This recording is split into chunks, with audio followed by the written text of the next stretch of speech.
Rubella or German measles was historically considered to be a disease of such little consequence that children would gladly accept the diagnosis in order to get some sympathy or even a few days off school. Indeed, Sir Macfarlane Burnet said that until 1940, German measles was universally considered to be the mildest of all infectious diseases.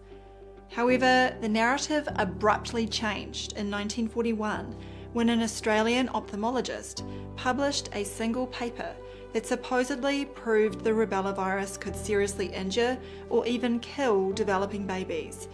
It caused widespread panic and was one of the factors that led to the introduction of the rubella vaccine in the late 1960s. By 1971, this vaccine was incorporated into the infamous MMR, or measles, mumps and rubella vaccine. In this video, I'll uncover the virological fraud that resulted in a phantom menace that haunts our community to this very day.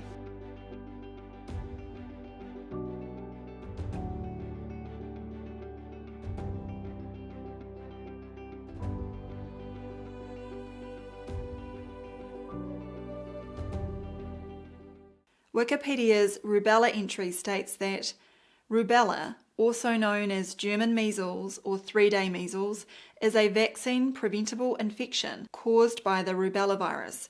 This disease is often mild, with half of people not realizing that they are infected. At this point, it sounds like a nothing burger, but then a few sentences later we read that infection during early pregnancy may result in a miscarriage or a child born with congenital rubella syndrome, CRS. Symptoms of CRS manifest as problems with the eyes such as cataracts, deafness, as well as affecting the heart and brain. Those of us who went to medical school were shocked by this story. On one hand, it was a trivial childhood illness that anyone could be expected to experience.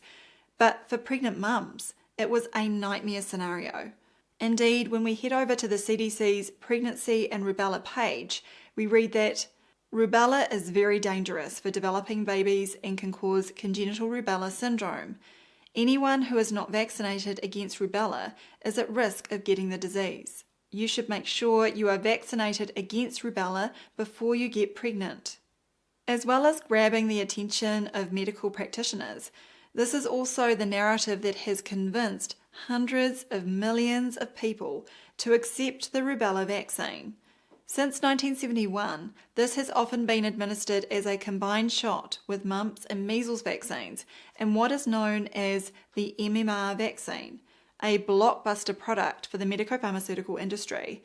In case there were any doubts, the MMR vaccine is expected to have a market size of $5.59 billion in 2026 alone. Being considered such a trivial condition, there is a paucity of historical statistics for rubella. However, we do have plenty of statistics regarding measles. In the book Dissolving Illusions, it was noted that the measles death rate was essentially down to zero when the vaccine was introduced to the United States population in 1963. There was a similar picture in England and Wales when the measles vaccine was introduced in 1968. Given that the establishment acknowledges rubella is milder than regular measles, the charts for rubella would be even more of an embarrassment. However, this is where the mainstream narrative plays the extremely dangerous for unborn babies card. So let's take a look at the foundational evidence and establish what exactly they are talking about, particularly with regard to the congenital problems. Wikipedia's rubella entry states that rubella has symptoms similar to those of flu. However, the primary symptom of rubella virus infection is the appearance of a rash, exanthem, on the face, which spreads to the trunk and limbs and usually fades after 3 days, which is why it is often referred to as 3-day measles. In other words, a typical detoxification process by the body, with skin reactions generally being more common in children. Under congenital rubella syndrome, Wikipedia states that rubella can cause congenital rubella syndrome in the newborn, this being the most severe sequelae of rubella. The syndrome, CRS, follows intrauterine infection by the rubella virus and comprises cardiac, cerebral, ophthalmic, and auditory defects. It may also cause prematurity, low birth weight, neonatal thrombocytopenia, anemia, and hepatitis. Neurodevelopmental disorders, including autism, are common. We are told that rubella was formally recognised as an individual entity in 1881. Furthermore, in 1914, Alfred Fabian Hess theorised that rubella was caused by a virus based on work with monkeys. In 1938, Hiro and Tosaka confirmed this by passing the disease to children using filtered nasal washings from acute cases. Although this 1938 paper is commonly cited as proof of a rubella virus, we were unable to find a copy of it online. The paper's title translates to "Rubella is a viral disease," and it is not found on PubMed. It does appear on Google Scholar, but only as a citation, not the actual paper. However, we have enough information from the internet search results to establish that their methodology was not sufficient to isolate a virus. In summary, Hiro and Tosaka confirmed the viral nature of rubella in 1938 by successfully transmitting the disease to healthy, non-immune children using filtered nasal washings from individuals with acute rubella infections. This experiment provided critical evidence that rubella was caused by a filtrable viral agent, although the specific virus remained unidentified at the time. Such a methodology using filtered samples would not establish an independent variable and thus could not be said to follow the scientific method or be properly controlled. It comes back to the same issue the first time the technique was used for the tobacco mosaic disease in the 1890s. It involves the invention of a hypothesized viral entity rather than the demonstration of one. You can watch my video on tobacco mosaic virus for more details about the flawed interpretations of this technique. In 2024, it was reported by the New York Times that the rubella virus was identified and isolated in the early 1960s by Dr. Paul Parkman and his colleagues at the Walter Reed Army Institute of Research in Silver Spring, Maryland. This refers to a 1962 paper titled "Recovery of Rubella Virus from Army Recruits." It appeared in the Proceedings of the Society for Experimental Biology and Medicine alongside another paper, "Propagation and Tissue Culture of Cytopathic Agents from Patients with Rubella-like Illness." And these two papers are said to contain the definitive evidence for the isolation of a rubella virus. However, when they say isolation, the virologists are up to their old tricks again. In the first paper, we read that throat washings were obtained from each patient within 24 to 48 hours of appearance of rash. These were then added to green monkey kidney cells, along with some other ingredients. Subsequent breakdown of the cell culture was deemed to be cytopathic effects and blamed on an imagined virus. In the second paper, blood and urine samples from 4 people with a variety of symptoms were added to human amnion cultures. Again, the declaration of virus was made on the observation of cell breakdown, but they weren't worried if it took 2 months for those appearances to manifest. In other words, if they ended the experiment after a week or 2, they would have concluded there was no virus. It also makes this, quote, virus look rather lazy if it could take at least a month to inflict any significant damage. Anyway, we are informed by the authors that these were, quote, unique cytopathic changes characterized by the aggregation of nuclear material and the presence of inclusion bodies. It is unclear why they would claim aggregation of nuclear material is unique because it is known to occur with various forms of cellular stress, including passaging techniques and temperature changes. Likewise, inclusion bodies are simply protein aggregates which can occur with different forms of cellular stress. Keep in mind that the definition of a virus is a tiny particle consisting of genetic material and a proteinaceous coat. It needs to possess replication competence and is supposed to be a contagious entity that causes disease. In none of these 1962 experiments was such a particle demonstrated.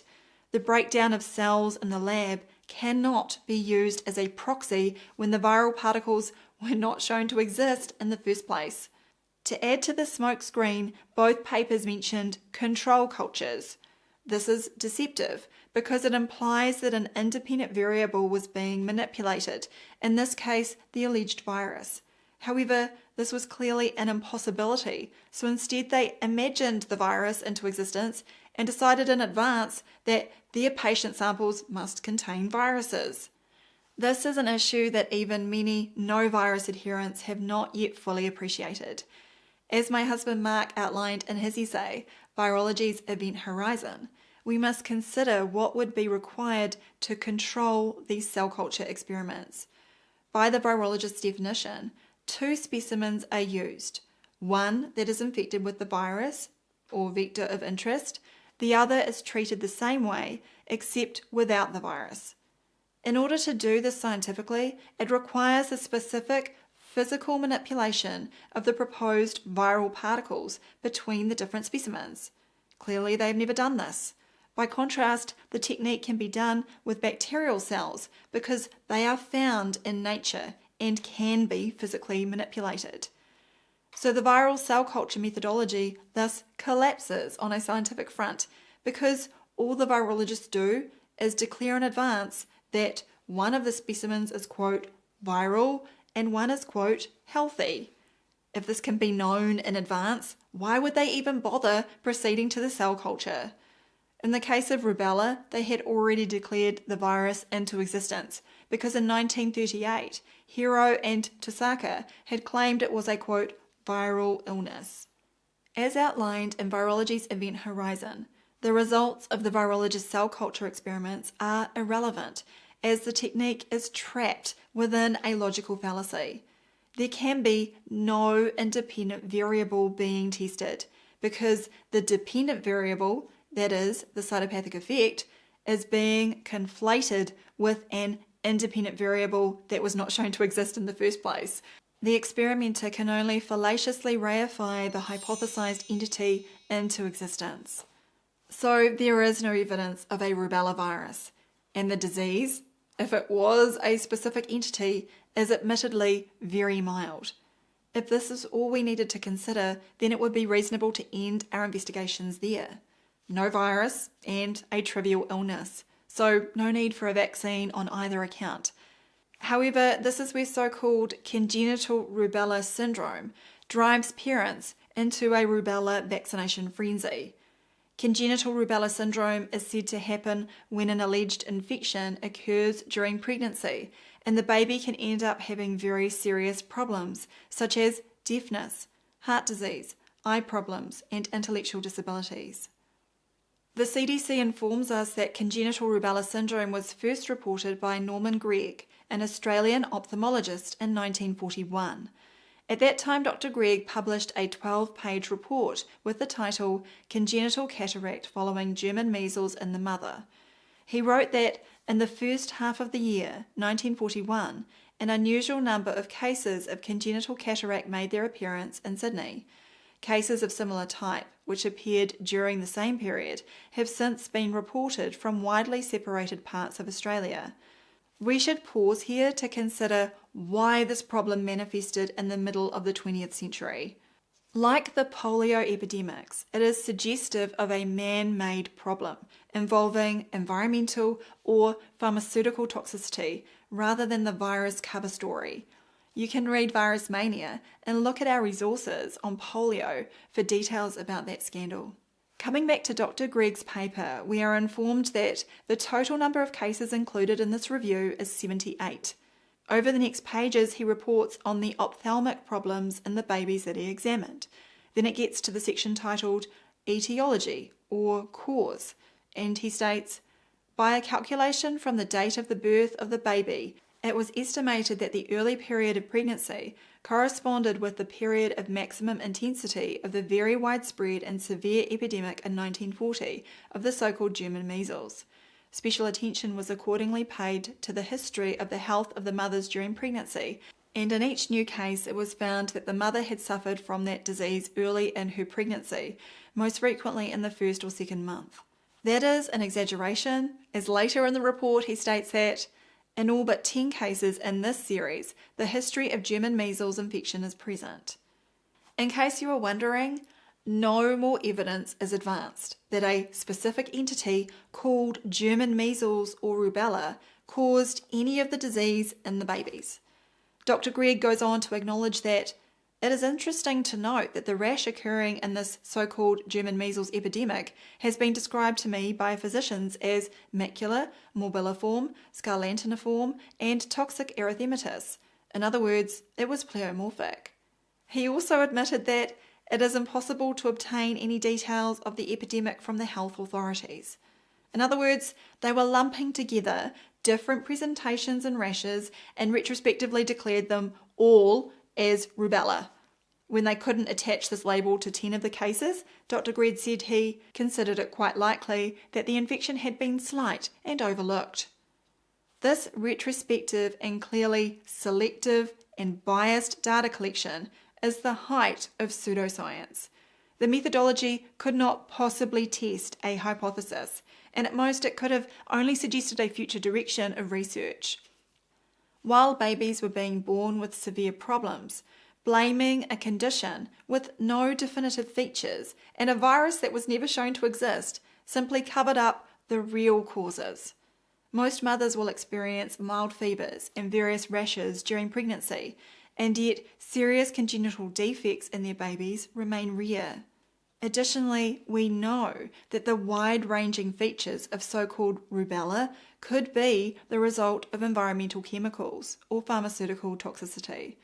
Indeed, the history of teratology is riddled with a plethora of compounds that will damage a developing baby. All too often, it is only years later that the industry culprits are widely recognised. You can watch my videos, Safe and Effective, Then and Now, as well as The Myth of Safe and Effective for such examples. Rubella is one of the TORCH, or torch syndrome diseases, that are drilled into the minds of every medical student. The acronym stands for toxoplasmosis, other agents, rubella, cytomegalovirus, and herpes simplex. They are all cover stories that use the imaginary virus model and, in the case of bacteria, the failed germ hypothesis. Ironically, we know that it is, quote, other agents that are responsible for the havoc. But here, of course, they are implying other microbes. Although we may be under attack by fake news, the good news is we are not under attack by nature. A healthy pregnancy relies on a mother who lives by the principles of right thinking and right living. She optimizes her own health through wise daily decisions, and in doing so, the benefits pass on to her growing child. It involves quality organic foods, pure water sources, loving environments, and a sense of purpose. It involves the avoidance of known pollutants and the precautionary principle when it comes to new environmental conditions, such as EMF. A healthy pregnancy certainly does not involve fear campaigns designed to bring customers into the medico-pharmaceutical industry for tests, drugs, and vaccines. Please share this video with anyone who may benefit from this important information. For those who are new to this kind of material, you can use the search function at drsambailey.com to access the free resources we provide, covering hundreds of medical and health topics. If you enjoyed this video, please visit supportdrsam.com.